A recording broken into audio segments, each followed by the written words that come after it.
Um, anyways, hi guys, welcome back. Hi, Avery Wolf here, Mason. and we changed things up a little bit. Mm-hmm. Uh, so on my end, I will be streaming Fields of Mistria, a new cozy farming simulator with a fantasy element to it, while we discuss books. And then on And then Mason's side, on my end, what? Wait, what?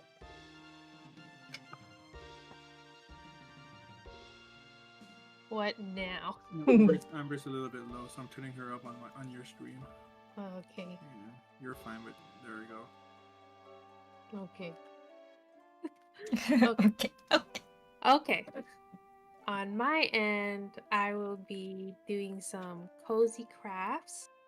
I will be doing some diamond art painting. So, Fancy. yeah, but like, of course, it's not always gonna be the same. We'll probably most likely switch it up depending on our mood.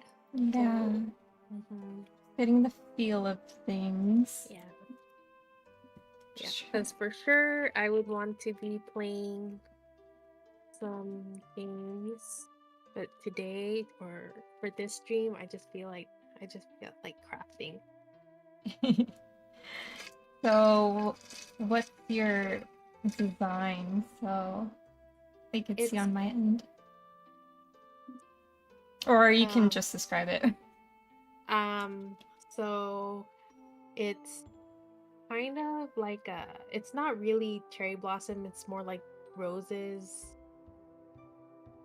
um in front of like a sky backdrop. So like eventually like I have it's a set of 3. So eventually once I get everything done, it'll be hanging right there above the bed. Oh, get fancy. Yes, honey. Yeah. So I just want to get you started. If I can get my stuff organized. Yes. Okay, so as you prepare yourself, or I guess, what's new with you? Let's see. I made a big girl purchase. I put my big girl pants on and made a big girl purchase. Yes. Yes. Oh yeah, congrats again. Yeah. The big moment or whatever achievement. So yeah, I got a new car after like 10 years. And it was such a bittersweet moment when I got rid of my old car. Oh, I almost cried. But you know, it was time to move on. It was time to be an adult, get an adult car. What now? Just ignore me. Just ignore me. Can't. Just ignore me. Can't stay away from you. Oops, what am I doing? Oh. Yeah, I guess it's kind of your end is a little quiet. Apparently. The mill was damaged in the earth. 20. I need an organizer for all this stuff.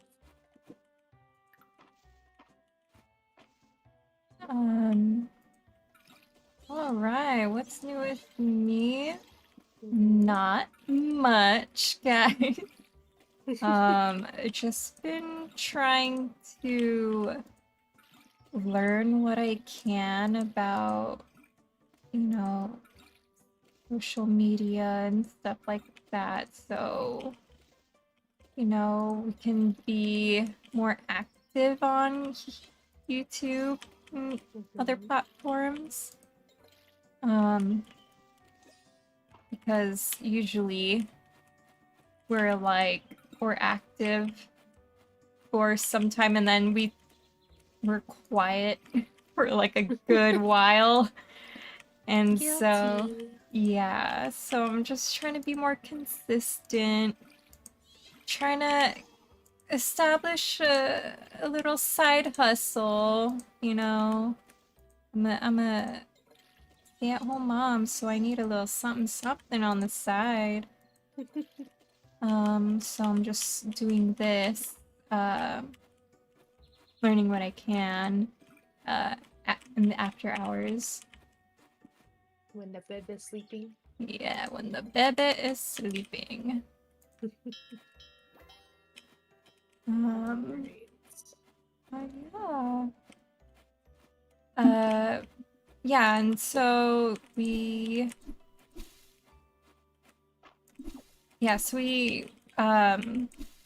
resurrected our old YouTube gaming channel, so Mhm. hopefully we can upload some content onto there. I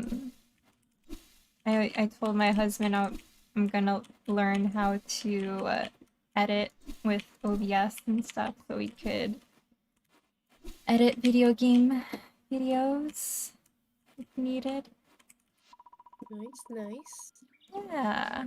But yeah, more to come on that, guys.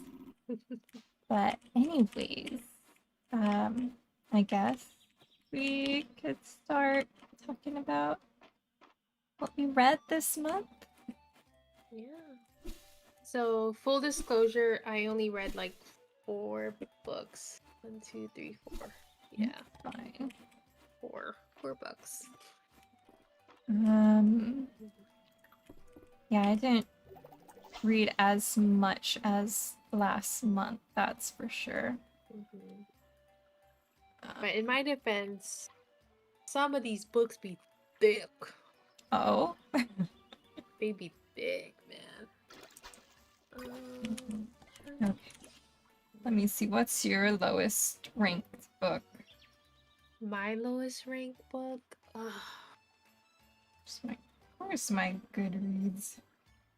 Okay. My lowest rank. Okay. Okay, so here's the thing. This book for me started out as a 4, right? Oof. But then it went down to a 3 halfway through. And then it went down to a 2. And I'm so disappointed. So disappointed, you guys. No. Okay. Okay. So I guess you start. Mine's a 3. Okay. So I guess you can count that. What was that? Wait, what was our prompts again?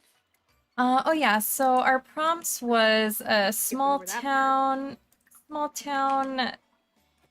book, small town vibe book, a book from top 100 best books of the 21st century, and then the third prompt was Family drama. yeah, family drama. I was like drawing a blank. Okay. So this, I guess. Ow. Okay, I'm trying to get comfy. Get comfortable for this book. Let me drink my tea real quick before I spill it. Yeah. This does be some family drama. Well, kind of. So, my 4 to 2-star rating. Ugh, so disappointed. Is Fairytale. Fairytale. Yep. Fairytale. Fairytale. Kind of hard to see. So I know, I'm like looking on my phone, like, okay. Yeah. So it's like the cover is like a woman, but it's half of her face, and her top half is like some Greek statues. Like a guy is getting eaten by a eagle, and yeah, and then there's 2 women. I don't know how to explain it, but yeah. Okay. So Fairytale, like fairy tale, but with the D. Okay, Fairdale. Fairy Okay. Tale. Let me show this somewhere on my stream. So it's by Veronica Lancet. It is a kind of like a gothic fantasy story. It's based in, I guess you can call it a small town called Fairydale. There's Mhm. yes, Fairydale. It is named after a woman who was known as their fairy godmother because she helped the fellow townspeople, no matter if you were poor or like if you're starving, if you're injured. She was your fairy godmother no matter what. Okay. So they named the town after her. So anyways, the main character, Darcy, I remember her name. Darcy. I never remember like character names. I guess it's Same because this here. is the last book I read this month. This is like a 760 page book, almost 800 pages. This one took me a while. Okay. So it follows the main character, Darcy, who is an orphan, but she kind of lucked out in the orphan area thing. Like she never got adopted, but she got a good upbringing in with the nuns, and she was able to get a good education, and she became a teacher at this like elementary school, I think. Mm-hmm. And one day she gets this letter saying like, hey, actually your dad died and he left you something in his will, so you better come down to Fairydale and get it. Right? Okay. And she's like, what the heck, I have a dad and he knew about me, but he left me in the orphanage to fend for myself.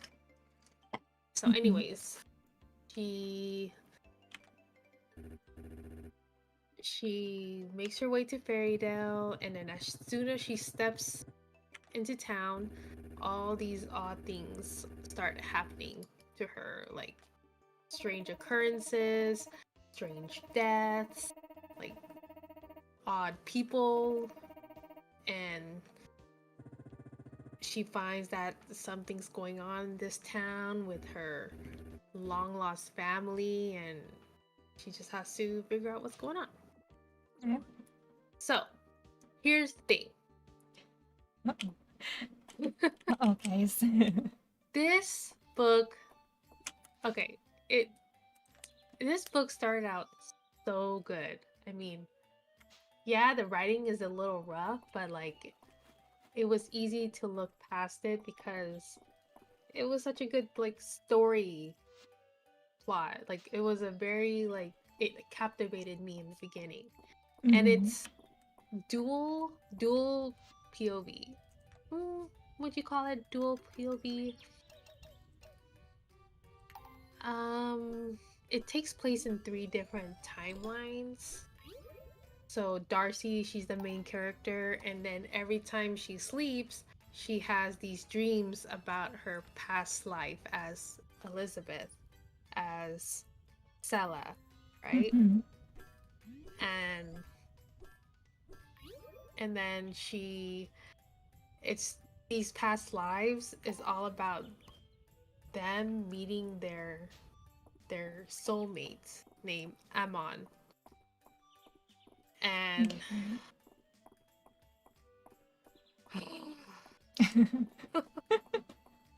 okay, if you know me, Yes. that morally gray character, that morally gray like hero who's like touch her and die, or like all about I'll burn the world for you type of thing, right? Uh-huh. Like that's my jam. I love that. But this, I don't know what's going on through the author's head, but she like cranked that up like to 100. Like it came to the point where I was getting so mad at the love interest. I'm like, are you for serious right now? He is beyond toxic that I just wanted to kill him. I just want to be like, nope, he's dead. Die. He better die. Oh no. Like usually I would root for the morally gray like the morally gray love interest. Like I would be like, "Oh my gosh, no, he's just misunderstood. He's he has his reasons, right?" No. Not this guy. No, I just want to like he is toxic beyond belief. Like the first like when he meets like when he meets the main character, like within seconds he's like, you're mine. I already claim you as mine. You are mine. I'm like, excuse me, sir. No, you don't do that. No, no, no, no, no, no. No. Lord. You wait a couple of scenes and then you say, you're mine. You don't say that when you first meet her. I claim you as mine. No. So he like imprinted on her. Essentially. Okay, yeah. And then I was like, wait, so this takes place, the main story takes place in the 50s, right? 1955. Okay. And then I'm like, I don't think they acted like that in the 1950s. Yeah, I know, like, men try to come off as, like, macho, right? Mm-hmm. But, no. This guy, no. And then he's like, I don't want any man touching you. I don't want any man looking at you or talking to you. Like when the main character, she got injured or something and they had to go see the doctor, right? And like, you know, like it's a male doctor and they have to touch you to treat you, right? Like put bandages on you. Oh my gosh. Okay. Yeah, like he's like fixing like a head injury, like putting a bandage, and the doctor has to look at the like his name is Amon, or yeah, he has to look at him and he's like, is this okay?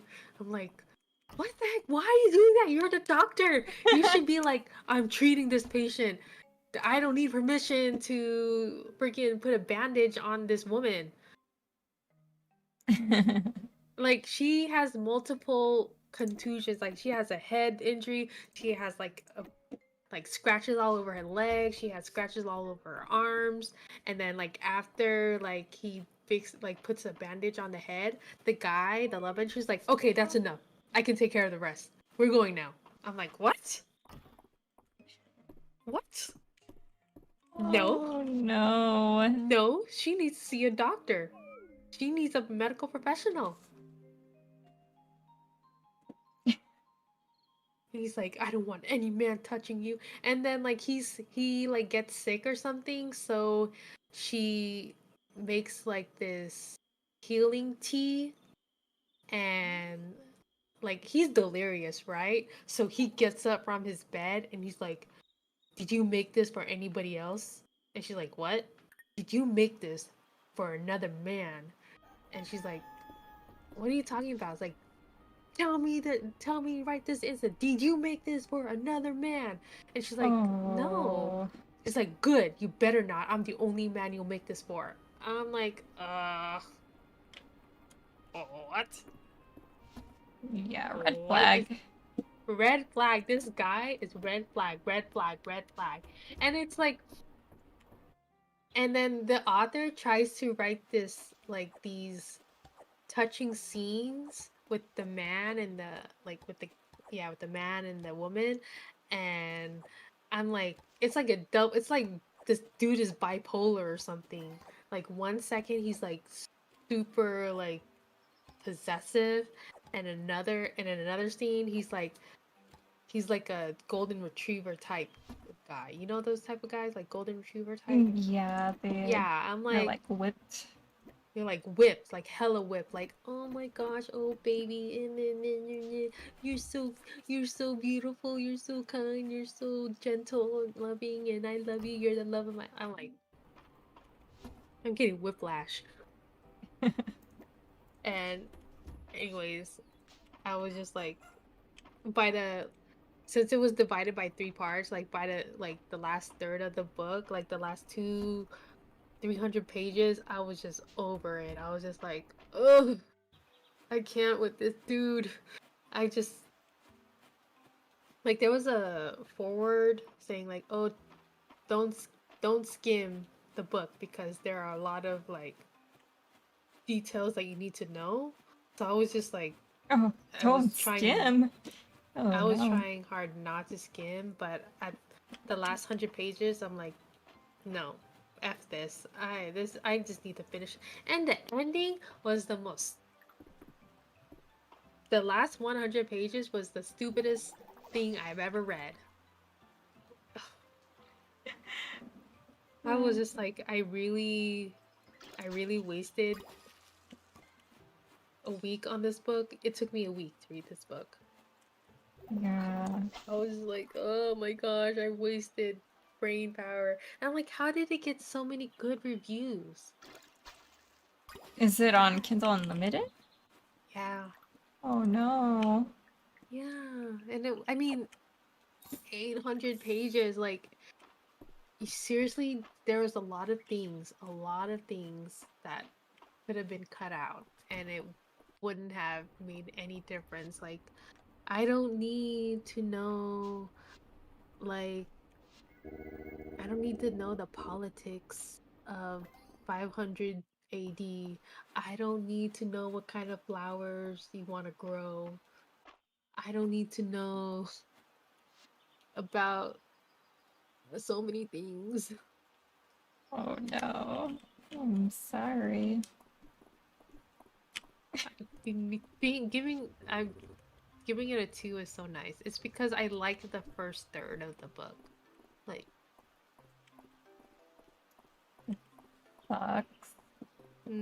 like I like when she started like the timeline or the dream sequences of different timelines or past lives. I was like, okay, yeah, I get it.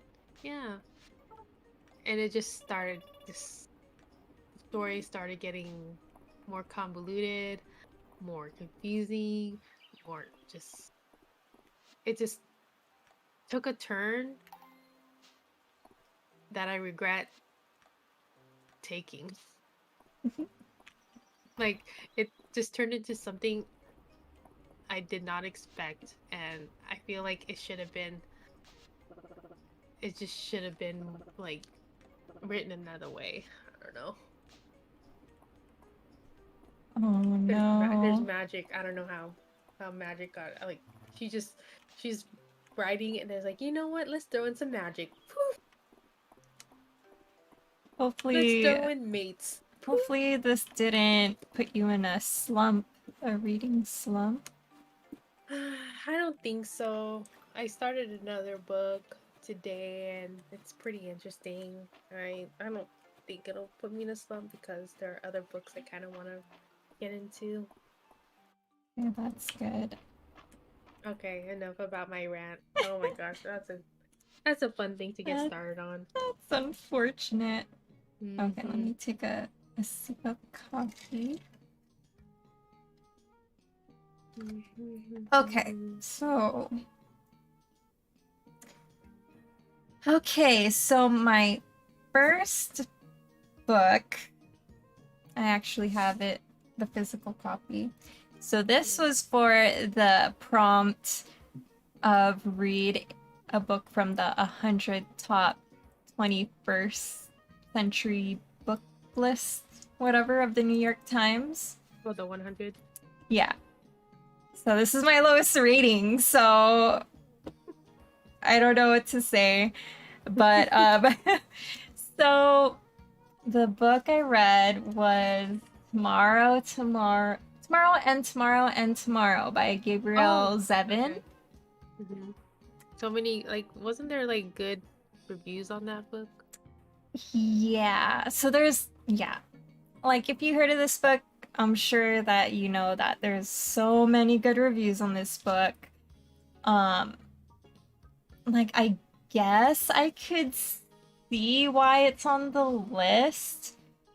Like the writing was very well written. It talked about like various troublesome situations that can occur in real life and stuff like that. And yeah, like the author handled it well and whatnot, but Okay. see, this is like why it's so hard to like rate books, because like I could see why like people like it and it's so highly praised, but I didn't have a good time reading it. Like I wasn't vibing with it. Like it made me like kind of it made me feel icky like in some parts and like sad and like not the good kind of sad, like it it was kind of cringy and stuff at some Oh. points. I even told my husband this. I was like, like I feel uncomfortable reading this. So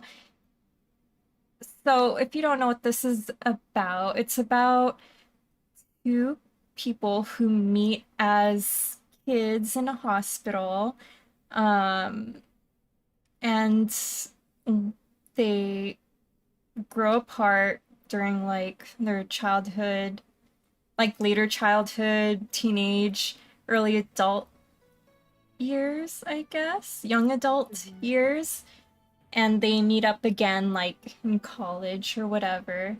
And when they meet up again, they decide to work together on making a video game.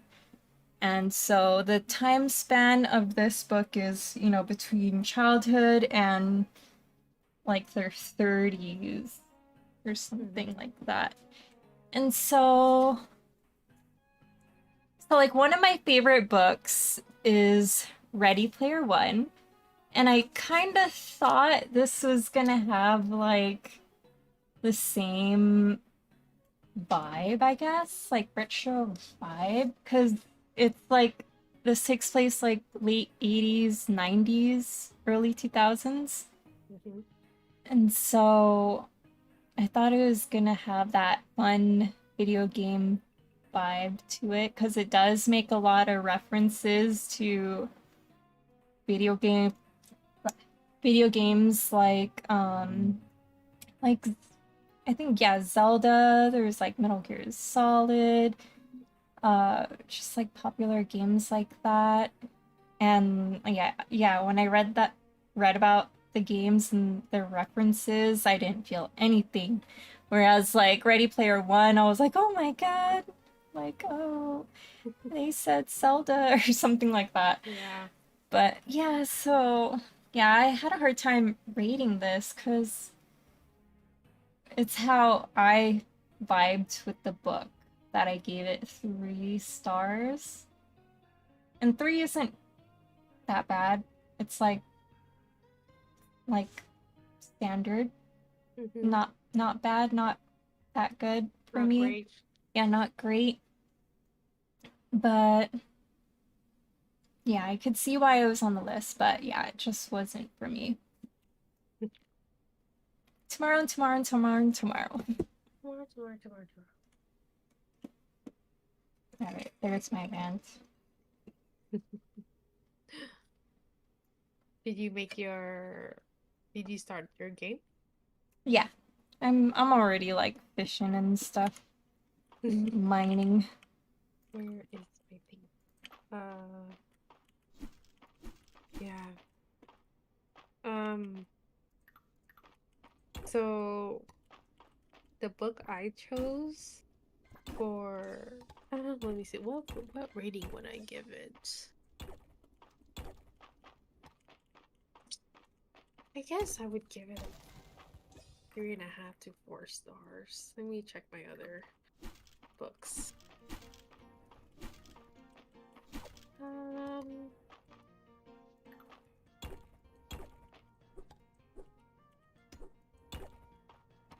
I guess the rest of my books are kind of the same rating, like 3.5 to 4 stars. Closer to 4 stars. I guess so the book I chose from the one New York Times 100 bestsellers. Is that what it's called? Highest rated books, something like that. Yeah. The top 100 New York's something something. Okay, so I chose Atonement. Atonement, okay. Yes. I watched the movie, I think, just like once, maybe twice, and then this is my first time reading the book. Atonement by Ian McEwan. I think that's how you say your name. And it also deals with like family drama, right? You would say that, right? Kind of. Yeah. Shit, I forgot the names. Let me see here. So, Atonement.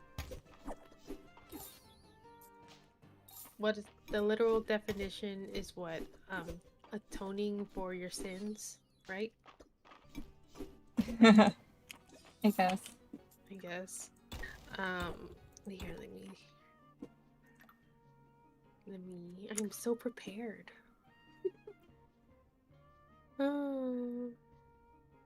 Okay, so this takes place around what, World War II? That's her name, Brienne. Okay. Brienne, Cecilia, and Robbie. Okay, so this whole book is basically kind of like a manuscript of Brienne's life or recollections of her life regarding her older sister Cecilia, and their childhood friend, I guess, Robbie. So Brienne she gives off this like naive young girl who doesn't really know the ways of the world, right? She's young, she doesn't know love, she doesn't know lust, she doesn't know she Yes, doesn't a know a lot of lamp things. just attacked me, Lee. Huh? I was like, Lisa, did a lamp just attack you? I'm like, yes, a lamp attacked me. Sorry. Yeah. Anyways, why do I get she basically like she knows the difference between good and evil, but she doesn't know the gray area.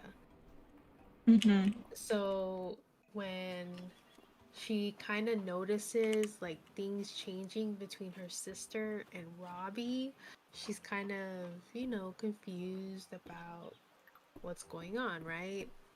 She's known Robbie for what, like forever, and he's kind of like a big brother to her. But then when I keep getting, it's like the Filipino mom brain, like Brienne, Cecilia, I'll just say like Saoirse, Kira, and what's his name? I forgot his name. Xavier. Xavier. I was gonna say Mr. Tumnus. Mrs. Chumness. So when things start changing between Cecilia and Robbie, Brienne doesn't know how to react to it because something else happens between her cousin and her brother's friend, and she kind of has a case of mistaken identity when it comes to Robbie and this other guy. I forgot the other guy's name because, I mean, he's not important, but he's kind of important. And it just changes the whole trajectory of their lives, I guess. Okay. And then story, you already know. Story goes Mhm. on. Cecilia and Robbie, they're separated for a while, and then they get back together, and they're kind of like all lovey-dovey and kind of mad at Brienne for ruining their lives. And then, Yeah. I mean, this is an old movie. It's an old book. If you don't know by now, none of that ever happened, right? Yeah. None of that ever happened. It was all in Brienne's imagination. It is what she wanted to happen than what actually happened. What actually happened was Robbie died in the war, World War II, and her older sister also died around the same time. She was a nurse for the army, and she died. She died like a year later. And all this time, Brienne is like feeling all this guilt because I think she believes that if it wasn't for her, her sister would have been happy, would have had happiness in her life. And she's just kind of atoning for that guilt of taking away her sister's happiness. Yeah, this is a sad movie. Yeah, sad movie, sad book. Like, of course, the book goes into more detail, like more story plots about her other family members and whatnot. And I know the movie just focuses on Keira Knightley and Mr. Tumnus. Yeah. So, and of course, Brienne Tallis is played by Saoirse Ronan. Rowan. Yeah. Rowan, Saoirse Rowan, who I love. Like her in Brooklyn, fantastic. I love that movie, Brooklyn. Anyways, yeah, I would say it's about like 4-star read. I mean, it's a bestseller for a reason. It's pretty good. Um, yeah, I wouldn't say. I mean, it wasn't like a tearjerker for me because I already know what's gonna happen. Yes. It Was was just it? kind of like just a read, like final read through of that movie. And it kind of made me want to watch the movie, but I couldn't find it, so I was like, eh, It's not that important. eh. Uh, Yeah. And I kind of listened to it more than read it. would you say it's better than the movie? Um,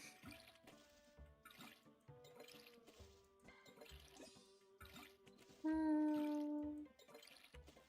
Well, since I haven't watched the movie in a while, I would say the book is better because I kind of forgot the main parts of what happened in the movie. Like I have like snippets of the movie in my head, but since I don't remember everything, then right now the book is probably better for me. Okay. Yeah. That's how it tends to usually be. Mm-hmm. Alrighty. My turn.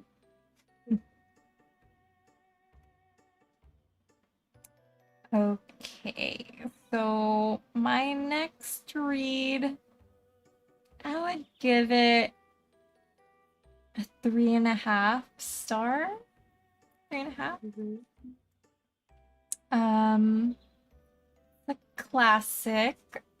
So I read The Last Unicorn by Peter Beagle.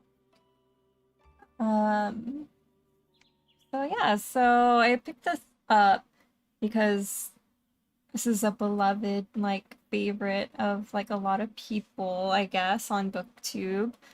And so I was just curious to see what the fuss was about.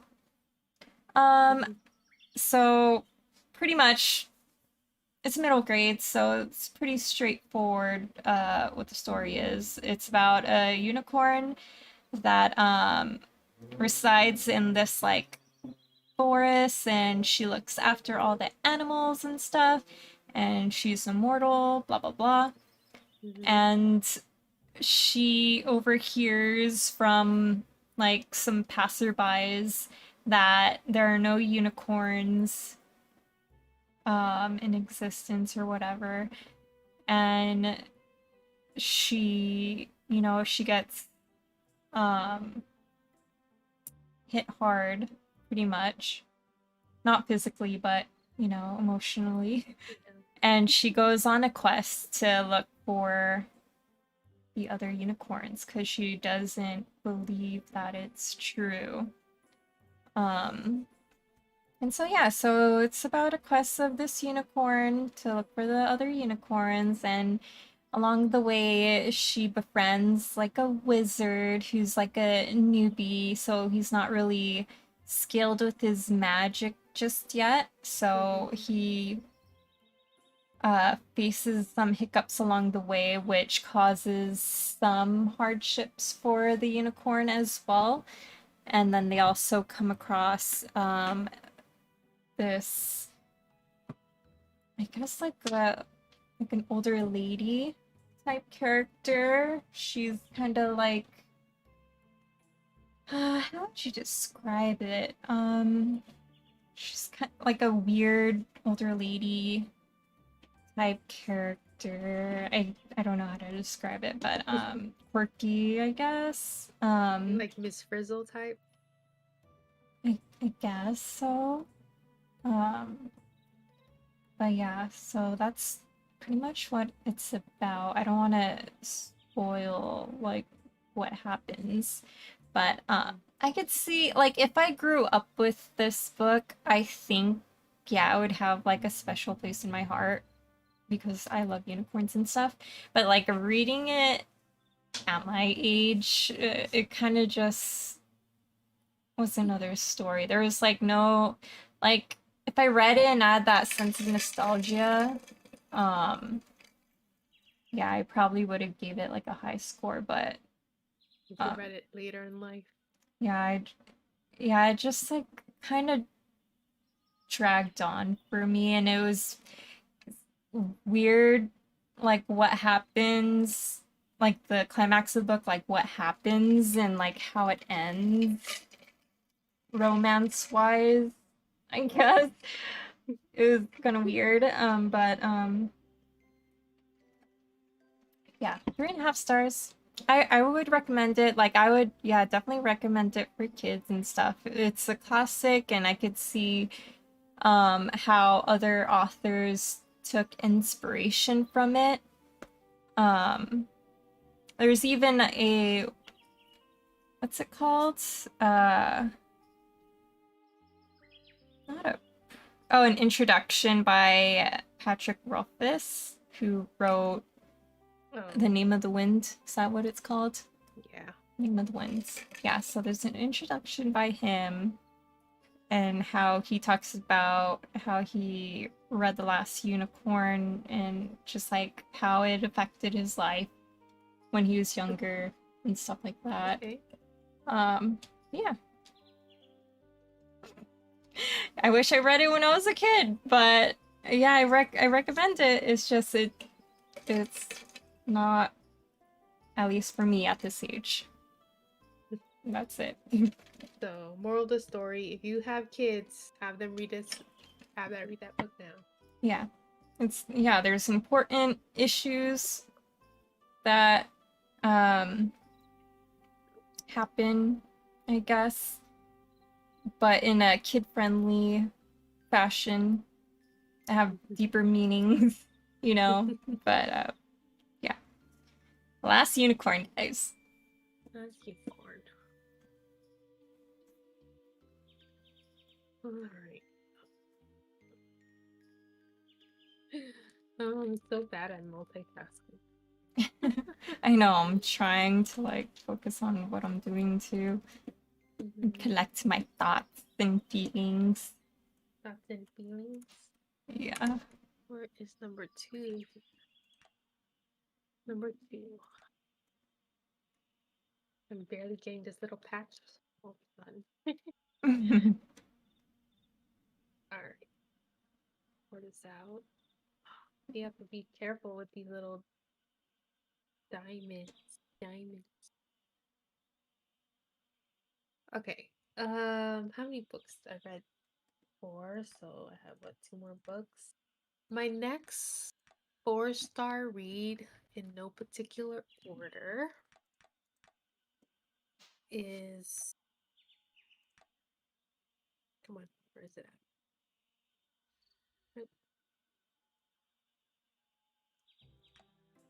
Bridesmaid Undercover by Megan Quinn. I'm not sure. I think you read the other one, the first book. Oh yeah, I read a couple of them. This one is Bridesmaid Undercover. It's the second book in the series. I think you read the first one. What's the first one called? Bridesmaid for Hire, I think. Oh yeah. Oh yeah. Oh yeah. So I read the second one. Okay. So this book kind of made me want to read the first one, but I was like, eh. It was okay. Yeah. So this series is by Megan Quinn. He's like a big Kindle author. She writes, this series is based on Bridesmaids for Hire, right? The concept is you hire these, they're kind of like wedding event planners to like help you plan your wedding, and do all the things that a bridesmaid would do without being a bridesmaid, kind of type of thing. So this is the second book in the series, and like I said earlier, I forgot the main character's name. Let me find that real quick because I am organized.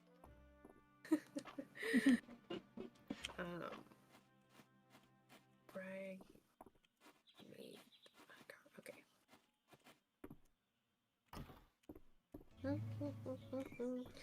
Okay, what's their name again? Okay, Everly Plum and Hardy Hopper, which is a weird name. Hardy Hopper. It just reminds me of Officer Hopper from Stranger Things. Yeah. So anyways, main character is Everly Plum in this book. She gets hired to help the maid of honor of this wedding. But it turns out, like, she has this crush on the best man. Like, ever since she's met him, I think she met him in the first book, she just had a crush on him. Like a schoolgirl crush. And then so he convinces his friend, the bride, to hire Everly to help with bridesmaid duty because the maid of honor, she just moved from this third world country to help flamingos, so she doesn't know how to ingratiate herself in what is this? I don't know where it is. She doesn't know how to like reacclimate herself in modern society, right? So she like, hire Everly, she'll help out. And so Everly gets hired, but then the real reason why the best man, Hardy Hopper, wants to hire her is because he wants Everly to help him hook up with Maggie, the maid of honor. but Okay. Everly has a crush on Hardy, so she agrees. To get close to him?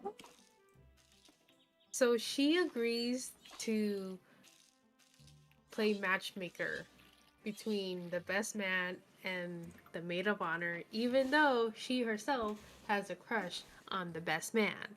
But she thinks of herself as not in the same league as Hardy, the best man. So she's like, you know what? He'll never look at me. So I'll just help him hook up with someone else.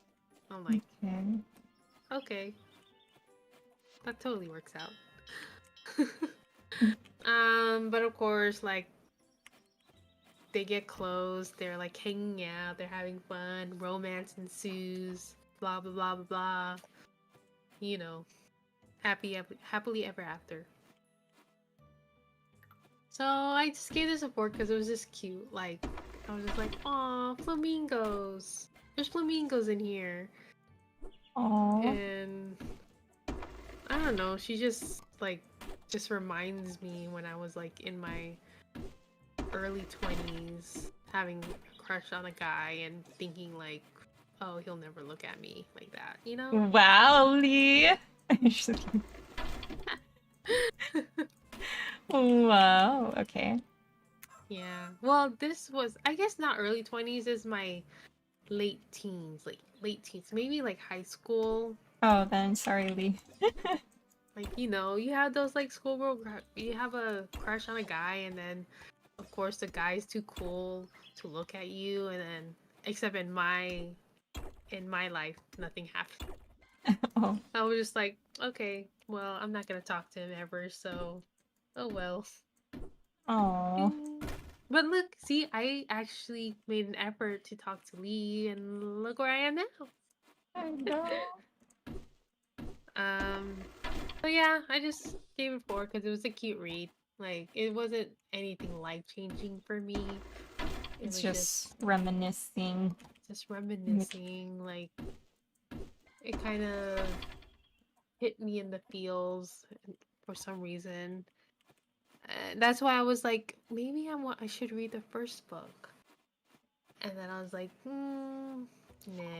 Because I believe the characters from the first book made an appearance in the second book. And then just reading their interactions and the way the guy is, I'm like, no thanks. I'm fine. I'm fine. They get together. That's all important. That's what's important. Yeah.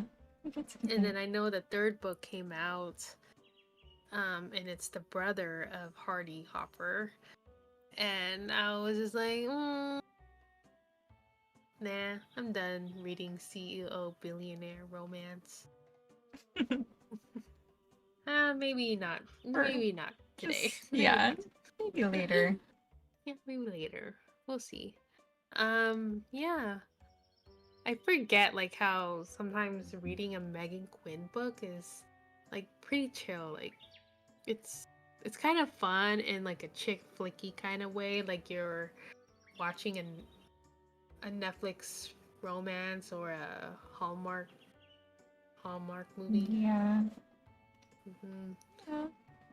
Yeah, like, I mean, it's cute in a way, and then I mean, it's spicy but not too overtly spicy. It's like kind of like Okay. Yeah, like so. the other Megan Quinn book is like something Irishman, something like the Irish or something like that.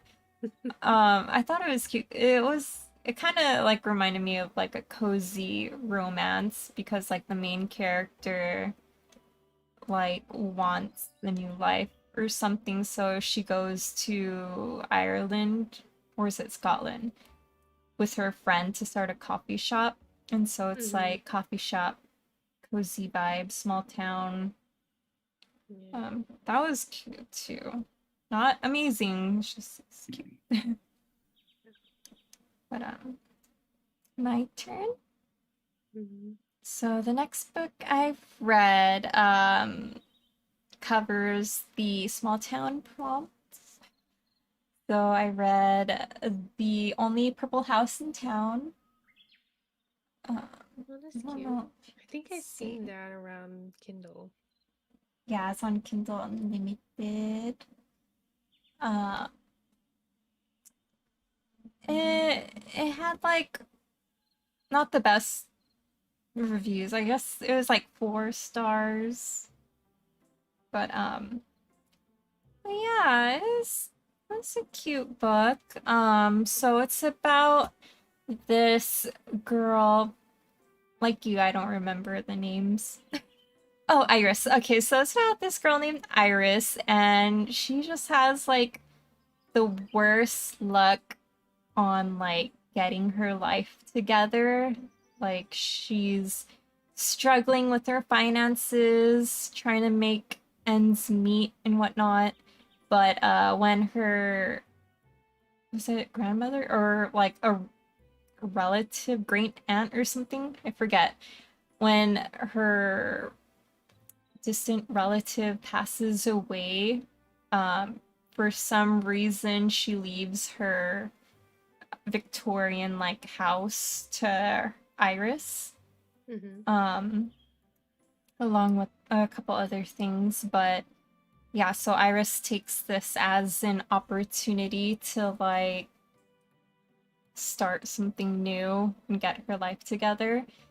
And so she decides to like fix up the house and stuff, maybe potentially turn it into an Airbnb, but then that goes downhill. So she ends up renting out the spare rooms to people who need it.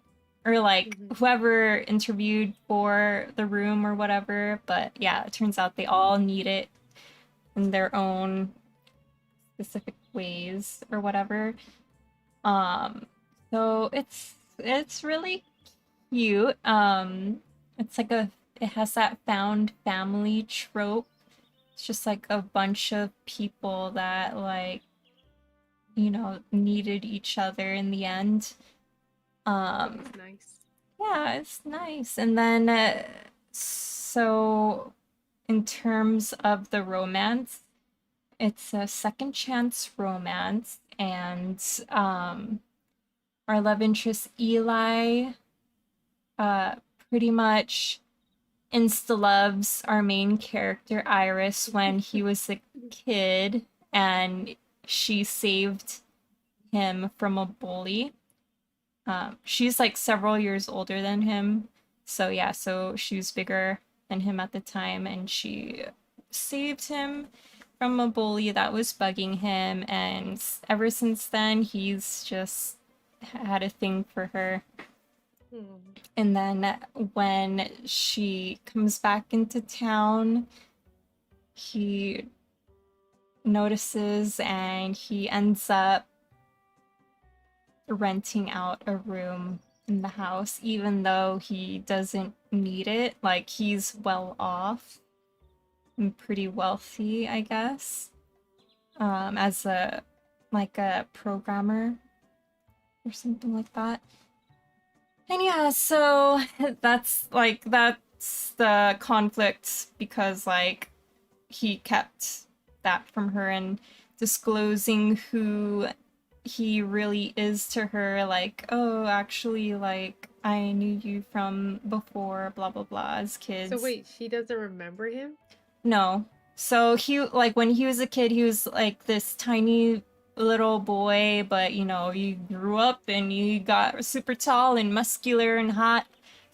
You know how it goes. Yeah. But yeah, so she doesn't recognize him, but he has, and he kind of like low-key stalks her on social media throughout the years, just like checking in every now and then to see what she's up to. Yeah. To Who doesn't see, do that though? yeah, um so yeah, it was cute. Like the romance wasn't anything spectacular. I kind of hoped we had more like heartfelt, cheesy scenes. But yeah, it was more the found family aspect that made me like it a lot. There's also a fantastical or supernatural element to it. So this book involves vampires and fae and witches and Okay. all that. And in this world, um, there's people that so it was like recently like discovered that these races exist or something, but there's still those people that don't believe it. They're like, ah, that's all like bogus. Like that's fake. That's not really, you know how Yeah. some people are. Like, oh, that's just stupid stuff.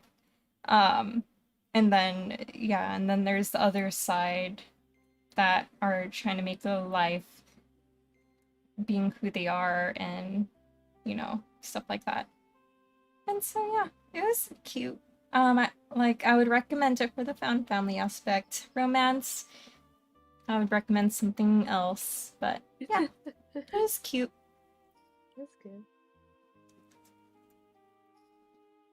And that's it for that one. That's it for that one. Okay. Well, I only have one more book to talk about. And this one meets I guess it meets the small town. Maybe. Get my books. Oh yeah, and I guess for a lot of my books, there's family drama, so that crosses that off. Okay. So, mine. Okay. Where is it? Okay. So, my last book, I gave it a 4. And this hits the small town setting plus cozy vibe. And it's the Pumpkin Spice Cafe. Oh, dude, everybody, like, on social media is reading that, but nobody ever talks about what it is about. Oh, okay. Well, I didn't even know that. I didn't see that. I didn't see this on my social media. I just picked it up because it was one of those cozy reads type of thing, right? But it's the Pumpkin Spice Cafe by Lori Gilmore. That sounds really familiar, you know? Yeah. So this takes place in a small town. I forgot what the town's name is. Okay. So No. Okay. I think this was my first book I read this during the month of October. And I'm like one of those basic girls who loves pumpkin spice once it's the season. And so I saw this book and I was like, okay, I'm reading it. And then when I read the prompt, it sounded cute. So it's about this woman named Jeannie. Her aunt kind of gives her pumpkin spice cafe. I think it's literally called Pumpkin Spice Cafe. And so she decides to move back to her small town because she was over it in the city, and she was like, I need a change. I need to be a new woman. Because we all love transformations, you know? Yeah. So he moves back home to a small town, and she takes over her aunt's shop, who decides to go jet setting on this cruise, or I don't know where she goes. And then she meets this lumberjack named Logan, I want to say. Yeah, Logan. Not a lumberjack, okay? He's a farmer, but he kind of dresses like a lumberjack, with the flannels and the beard. Does that sound familiar? Yeah. Like a certain someone named Luke. So he has like that this is like a grumpy sunshiny book. Mm-hmm. Um Sounds familiar. yeah, so he's like a farmer who takes care of like he likes to take in like abandoned animals. What is it called again? Uh, Um like rescue animals or yeah, he likes to something. take in rescue animals like mostly like ducks or chickens. Mm-hmm. And and he's like one of the type of guys like I don't want to be in love. I had love and it kind of burned me and so I'm over it type of dude. Yeah. And then he sees Beanie and then he's like she's the Instagram. one. She's the one. Anyway, so Jeannie, she takes over this cafe, but strange things start happening. Like, she hears noises, things go missing, things start breaking down, so she thinks she's haunted. So everybody in the small town, like, gets together and tries to figure out what's going on. And Logan volunteers to help her with this mystery, you know? Mm-hmm. And then, of course, they get close and romance ensues, blah blah blah. Yeah. I mean, cute read. Very cozy. Very cozy vibes. It has that, you know, Gilmore Girls. I'll say it. Has like Gilmore Girls vibes to it. Yes. Yeah, it's very cute. It made me crave a pumpkin spice latte. Even though I stopped drinking coffee, I was just like, oh. You can still have pumpkin spice steamers. Yeah. And then I mean I guess I could drink a decaf. Oh, true, that too. Yeah, but yeah, very cute, very cozy, very like sit in front of a warm fire with the hot chocolate and or pumpkin spice and just read a book, you know? Very sweater weather worthy. What what Sweater weather worthy. what Sweater where I can't weather worthy. Dude. Um So this is hmm? like my second day that I forgot to like bring in my chickens. Don't let your chickens out. My chicken's upset, guys. I'm Oh sorry. goodness.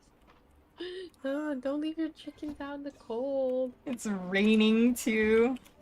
How dare you? I'm sorry.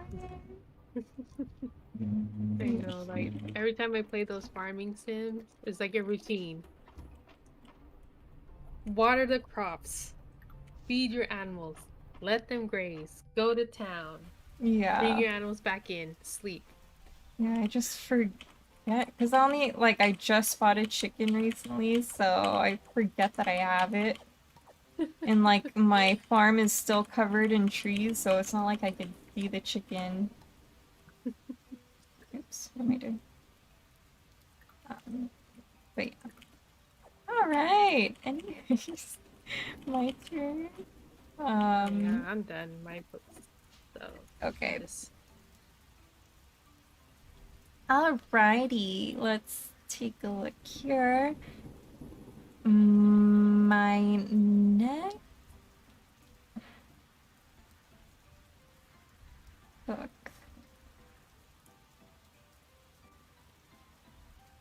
Okay, so this one I was kind of disappointed. So I read American Gods by Neil Gaiman. Oh, okay. Um, Good show. if you, oh, did you watch it? Yeah.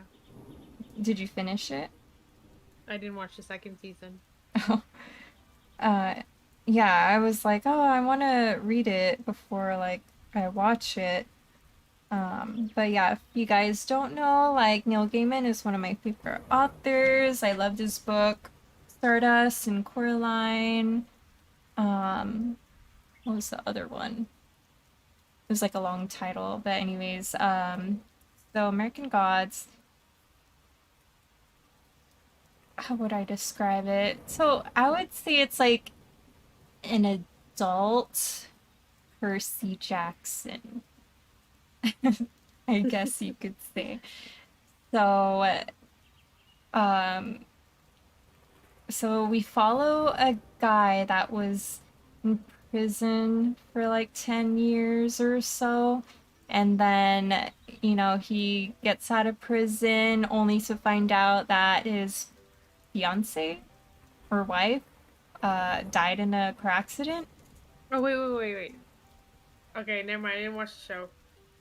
Oh, I you're thought you were... thinking Good Omens? Yeah, thinking of Good Omens. Okay. Okay. You're like, what? I gotta remember that. So yeah, so he's, she was like the love of his life, and so he doesn't know what to do with himself. So a god shows up, and he kind of takes him under his wing, I guess. He hires him to do his bidding, I guess you could say. And yeah, so the story from what I remember is that all the gods from like other countries and stuff, like the Norse gods, the Greek gods, like Buddha, stuff like that, they all came over to America with the people that came here from other countries.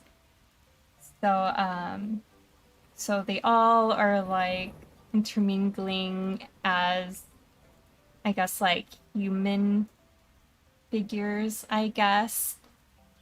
And the conflict is that they are at some sort of war with the new gods that people nowadays are, I guess, what do you say, like praising or whatever. So like there's new gods like the god of like the internet, the god of like sexual whatever, like stuff like that. The god of like media and whatnot. And so yeah, so it's about this guy doing the bidding for this god so that the old gods, if I remember this correctly, aren't wiped out because they're slowly getting picked off by the new gods. So yeah, so that's pretty much the gist of it. And there's like, fantastical elements that occur, supernatural elements that occur.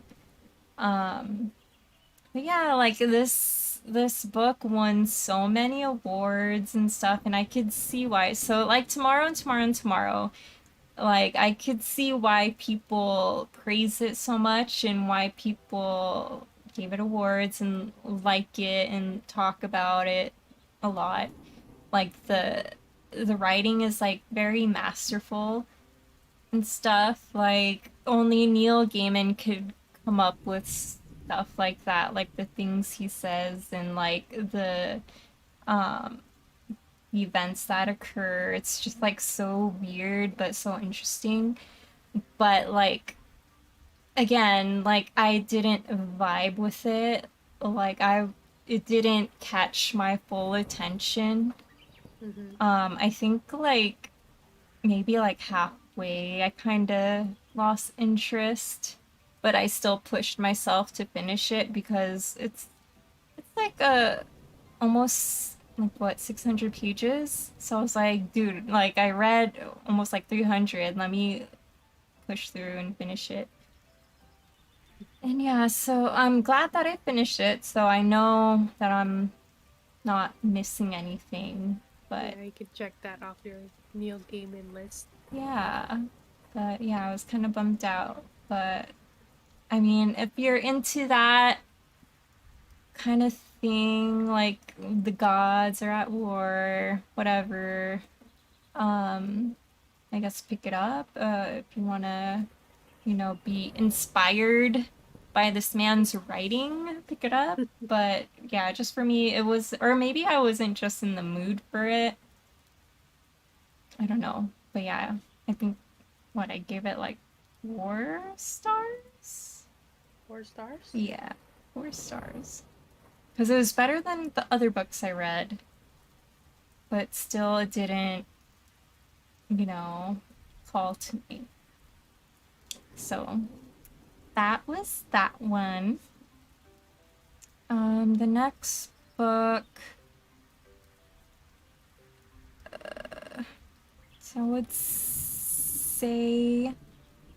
So I read 2 manga. So I read 2 more volumes of In the Clear Moonlit Dusk. Oh yeah, that book. So the other manga that I talked about last time that you watched the anime, so I started to watch it too, and I guess I just I couldn't get into it because I don't know, just it seemed too easy. I feel like them getting together.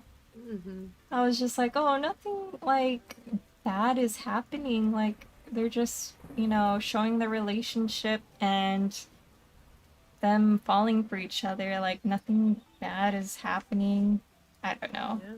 I think I stopped maybe like a third episode or something. Yeah, But same. I stopped after the 3rd episode. yeah, so I don't know. I don't know. I don't know. I like the animation, but we'll see if I continue it. But yeah, In the Clear Moonlit Dusk, to recount what this is about. It's about a girl who has very okay, so she's like 14, right? So she has very ambiguous features. So at 14, you're not really in your womanly body yet, I guess. So that's why people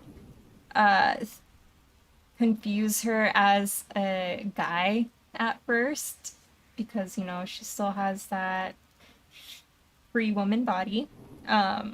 But yeah, and she's so beautiful that even the girls call her Prince because they confuse her as a guy, blah blah blah. But they know she's a girl. She's just messing with your sexuality pretty much. But yeah, so she meets the guy on the cover who is called Prince also. And he's 2 years older, I think, or a year older. And when he encounters her, he's insta love. And she's weirded out by it because usually guys don't look at her like that. But yeah, he's totally into her. And it's just it's cute how he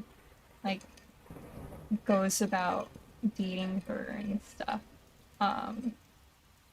But yeah, it's super cute. The art style, I'm hooked with the art style. Characters are beautiful. I definitely recommend if you're looking for a high school slice of life romance. But yeah, so far so good. The next book I read. Okay, so my next book is the first book of a trilogy called The Justice of Kings by Richard Swan. This was very popular on BookTube, probably the earlier part of this year and last year. It's, I guess, what was the genre? It's epic fantasy, but there's like horror thriller elements to it, and that's what drew me in. Um, but yeah, in this book we follow this girl. Um, she's like what, 19, I think, and she is, I guess, she's a justice, hence the title, The Justice of Kings. So she's a justice, and she's training under the main guy. Oh my gosh, I'm forgetting names. She's working under the main guy, and the main guy, he's like, I kind of get like Sherlock Holmes vibes from him.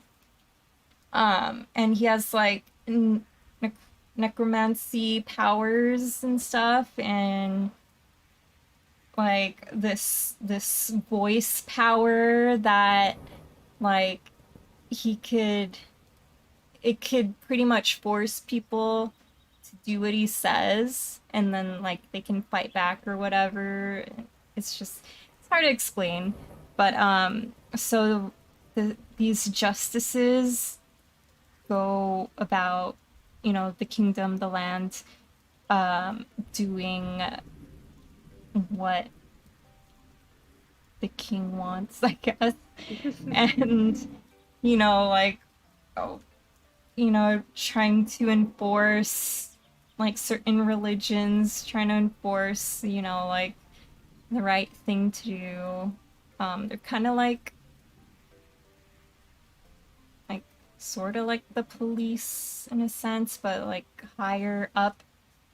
And so in this first book, they, when they're on the job, they come across somebody who was murdered, like a wife of like an important businessman or something. So they investigate what happened to her and whatnot. And it's obvious that she was murdered. Because otherwise, if her body was intact or something, like the main guy would like be able to use his necromancy powers to bring her back to life temporarily, to ask her what happened and like who did this. So that's like the horror aspect to it, that he can do this and he could pass into the other world and speak with the dead and stuff. But yeah, so since she was obviously murdered, like her body isn't in a condition to bring back temporarily, they go on this mystery hunt, this whodunit hunt, and it was a lot of fun. Like there are some points where like I cried. I was like, no, not my favorite character. Yeah, so there's like there's three justices. So the main guy with the necromancy skill powers, the girl who he took under his wing, because she had nothing when she was a child. She was poor and she was trying to rob him in order to survive, but he ended up taking her under his wing. And then there's a third guy that is essentially the muscle, like the Watson and the muscle of the group. And then yeah, that was like my character. And just like, yeah, so there's like nothing weird going on, because like the two justice men, are like in their 30s, 40s or something. So there's nothing weird going on with the 19-year-old. Okay. I hope Good. nothing happens, but like, yeah, there's nothing weird going on. It's like they kind of look at her like, you know, a baby sister or something, like a daughter, and they protect her. And so I like that dynamic and whatnot. Like another found family type of thing. Yeah, it was cute. And then, but yeah, it was really like, it really hooked me.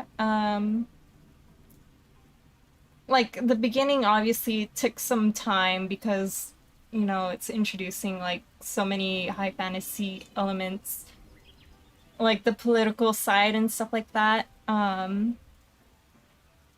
But yeah, just, and it ended on such, like, I guess a cliffhanger. Um, Kind of like at a low point for our characters. And so I'm like kind of intrigued to see what happens in the next book and how they come back from that. Um, so yeah, that was a lot of fun. I don't know if I did it justice, like describing it, but it was a I good understood. time. It was a good time. Um, and then my last read,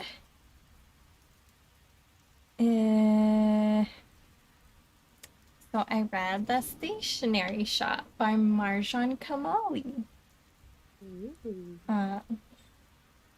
So this one, oh, Nolan is crying. Hopefully CJ, oh, he's like crying and laughing at the same time.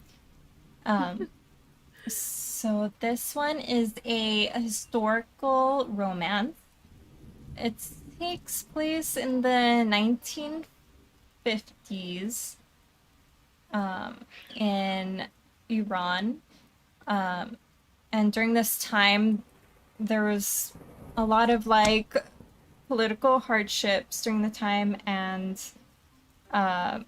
we follow a teenage girl who goes to this stationery shop to kind of like escape from all of that. And in the stationery shop, they not only sell stationery, but they sell like books, like popular books and poetry and stuff. So that's where she, you know, finds her escape. And within this stationery shop, she meets a boy who is the love of her life. And Of course, because why yeah, not? yeah, they're the love of her life. And, you know, they fall in love.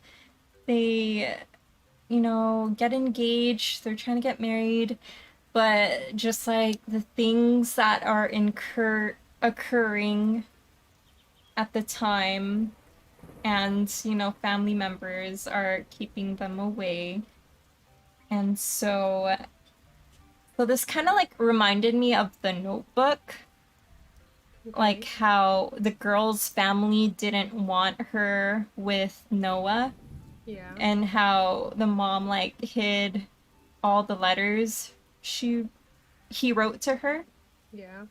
And so it's kind of like that, except the mom on the boys' side didn't ever disclose what she was doing. So our two love interests never get together. It was so sad. Like, Oh you no. they went throughout their entire lifetime without getting together. And they essentially like settled for somebody else, you know, had a family, whatnot, lived their life. But then in the back of their mind, they're always thinking about that other person. And like ultimately, like later on, when they encounter each other when they're old, that's when like everything comes out in the open, and they explain what really happened. And yeah, it was very moving. Um, it was really moving, really sad. Like I totally vibed with it. But like what I said in our vlog, like would I recommend it? Like if you want something that will make you cry, if you want to feel heartbreak, then go ahead and pick this up. But just know that the love interests aren't getting together in their lifetime. Atonement, where it's like, oh, yeah, they can't, grow old together. Family keeping them apart. You know, this reminds me of that Netflix movie. I don't know if you've ever watched it. It's called The Last Letter to Your Lover or something. Mm. It kind of follows the same like premise, like two people fall in love, but circumstances happen and they don't get together until, well, do they get together? I'm trying to remember, but like their whole lives they don't grow old together. Basically, they have their own separate lives until the very end, until when they're old they meet again. That's so sad. I Like, know, what like, trope what is that? What is that trope? I don't know. No love? The no love trope? They don't get together in the end. Oh yeah. That's so sad. But yeah. See, that's why I can't read those books, because I'd be so sad. I'd be like, no, then what's the point? I need happily ever after. Yeah, but I was just so like curious because everybody was raving about it like a year or two ago, and I was like, I gotta see what the fuss is about. And yeah. So when you're reading, in the back of your mind was like, okay, when did they get together? When did they get together? Well, like I kind of, yeah, I suspected they weren't getting together because like in the synopsis and like the blurbs and stuff, like they disclose that, they're not getting together. Oh yeah, right. Warning, they're not getting together. Yeah. And so I was like, but people are still giving it like super high like reviews. So finally picked it up. It was on Kindle Unlimited. I was like, you know what? Let's do this. Yeah. They released so many books on Kindle Unlimited. I know. Crazy. Like, where was this when we were doing our buddy read? Like, are you serious? Yeah, I was just like, all these books I have on hold in the Libby app. Like I look and then it's like Kindle Limited. I was like, wow, where are they coming from? I know, dude. Okay, so my book of the month. I chose my book of the month, and I was so excited. Like I got it in the mail.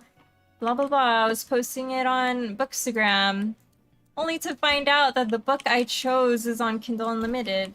And I was like, well, I would have chose a different book if that was the case. Like, oh what? My gosh, this sucked. Oh my gosh.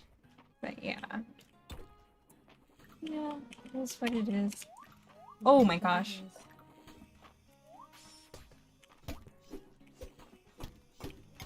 What did you use your fish? Oh no, like I didn't have my sword equipped.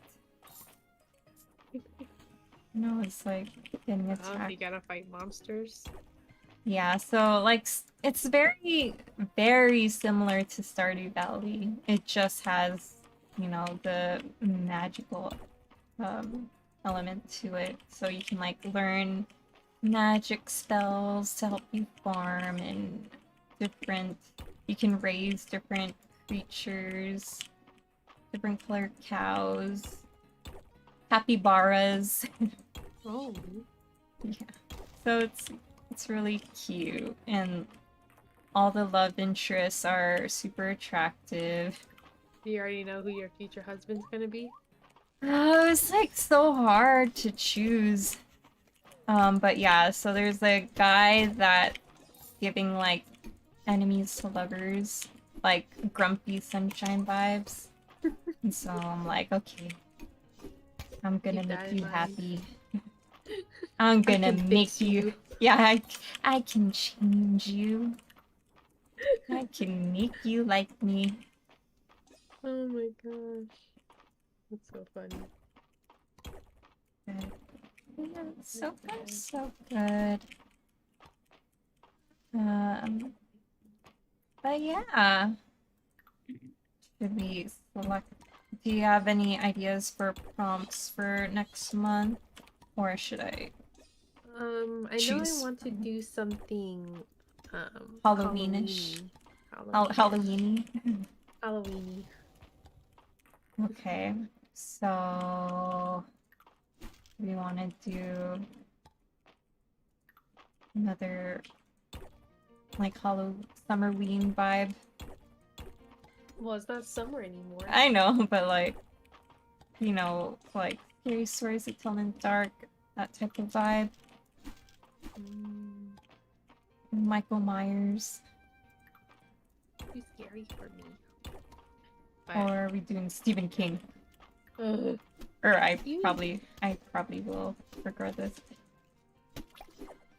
Yeah. I know. Well, I already have some books in mind that I want to read in October. But we should choose like a central theme.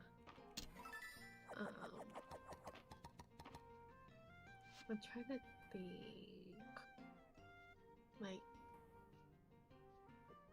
what horror book do I want to read? None, that's what. I mean, like, I mean, there's like the YA, like, murder mystery type books. Yeah, isn't there a Netflix show now called The Good Girl's Guide to Murder or something? Yeah, I want to read it, but it's like a long wait on Libby. Check Kindle, maybe it really. Yeah, I should probably check eventually, but yeah, so there's that. There's another Maureen Johnson book. So last month I read, dude, what was it called? It was like The Vanishing something or whatever. It was like the first book of a 4-book series. But yeah, she released another book, another YA murder mystery type book. Who's And this? Huh? Who is this? Her name's Maureen Johnson. What book did she write? Like, what's her role known? Let me pull up Kindle.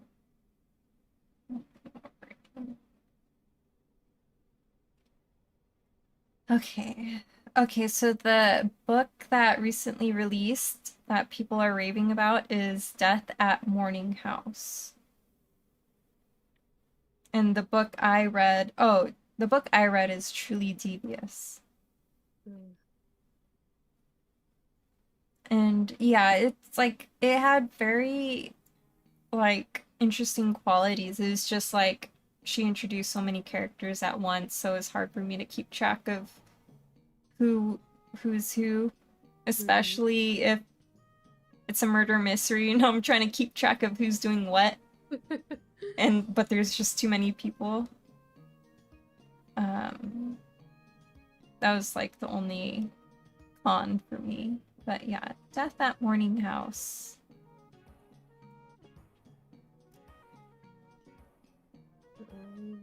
I need to like search the genre of...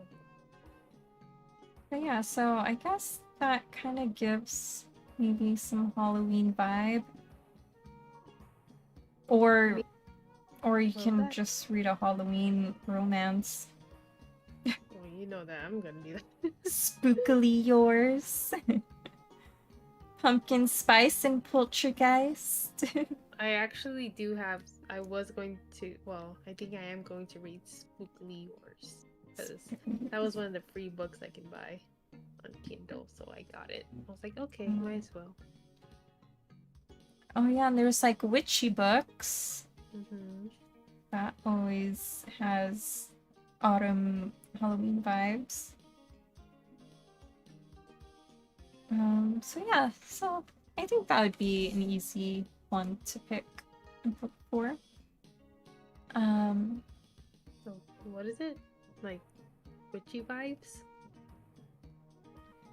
You want to read something witchy vibes or just Halloween vibes? Or All of the above. all of the above? Because you know, witchy already falls under Halloween. Mm-hmm. So we can do that. And then what? Read a horror. I mean, I should just to get out of my comfort zone, but oh my gosh.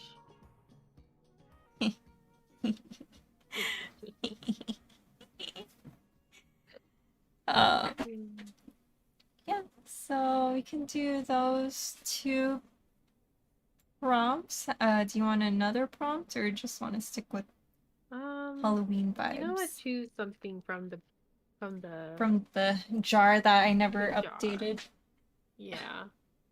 Because like I mean, usually tropes tend to fall within each other, so Okay. I seriously need to update this jar. I think it's like the same prompt from the beginning of the year. Okay.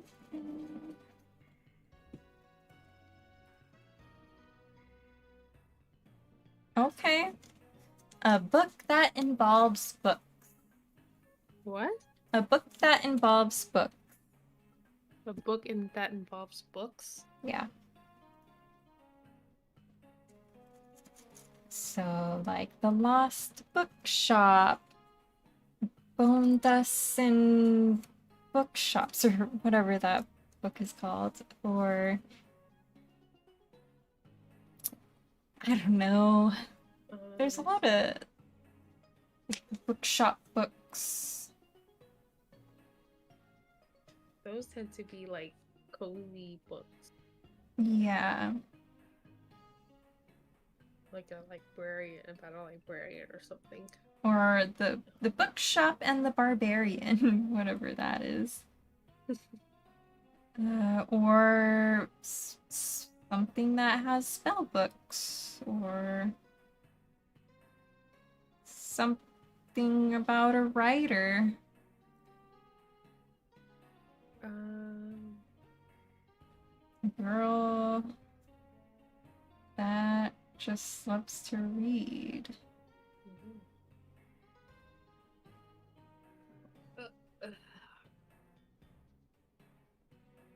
Sure, there's a lot.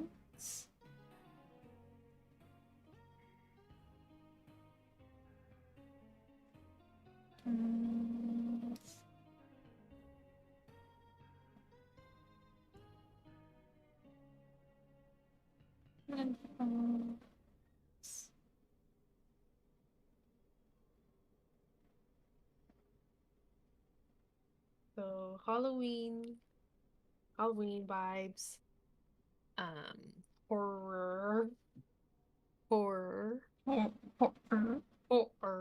and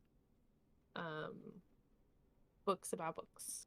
A book about books. Yeah, that's a lot of options. You got the Book Thief, you got the Midnight Library. Oh yeah, the Midnight Library. The book that everyone was talking about in what, 2020? Yeah, 2020. Book Lovers. We already read that, but oh yeah.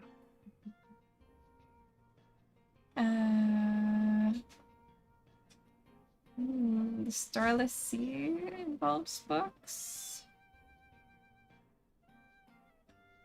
Beach Read, we already read that.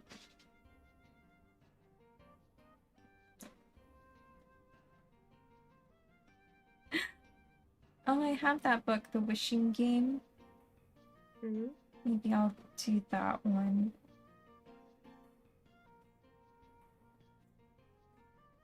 Okay. It's also very autumnish, cozy vibes. Cozy vibes. But yeah, anybody, you know, in the audience wants to join in on these prompts, please feel free. You're more than welcome to chime in the chat next time we have our book stream. Mm-hmm.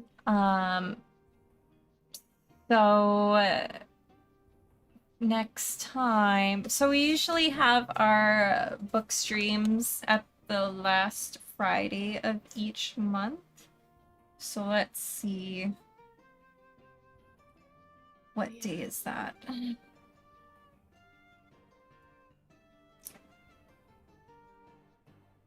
So the 25th? 25th? Yeah. Does that work? 25th. Dokes.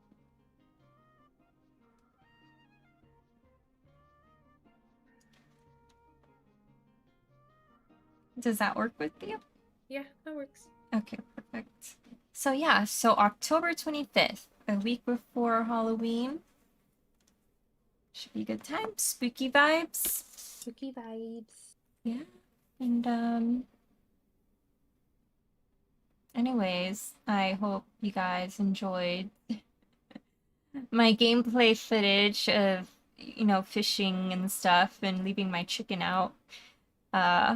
And Mason's crystal art.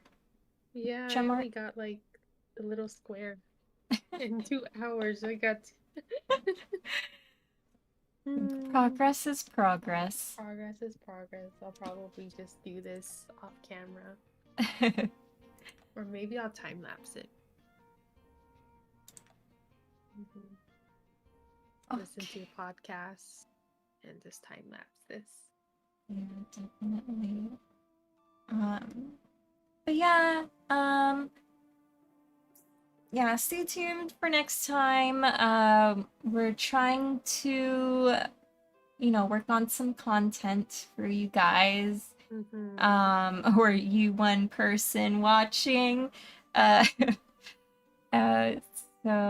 yeah, we're gonna work on that. You know, if you have any ideas on what could potentially help us, bless you.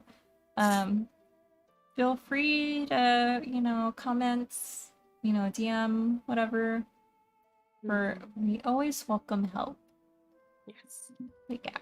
So we're not experts at this, obviously. So don't expect like expert quality, you know, people with like you know, good communication skills. You know. Yeah, that's not us. That ain't us. But you know, we're working on it. Or, you know, practice makes perfect. Yeah. You have anything for our peeps? No, I think you said it all. You know my best.